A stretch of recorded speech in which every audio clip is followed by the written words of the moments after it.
من نعم الله علينا أن شرفنا بالإسلام وأكرمنا بدين يحفظ القلوب والعقول ويصون المجتمعات من الانحراف والفساد.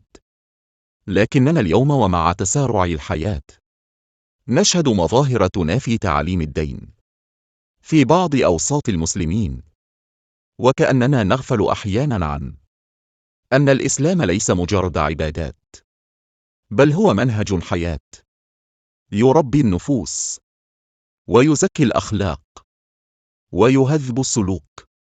نرى من يتهاون في أكل الحرام، وكأن الرزق الطيب ليس بركة في العمر والولد.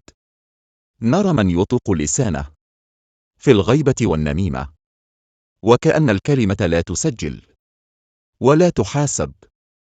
نرى من يلهث وراء الشهوات، وكأنما لن يقف بين يدي الله ليسأله عن عمره فيما أفناه، وعن ماله من أين اكتسبه، وفيما أنفقه. مع تحيات الأستاذ لطفي التلتلي.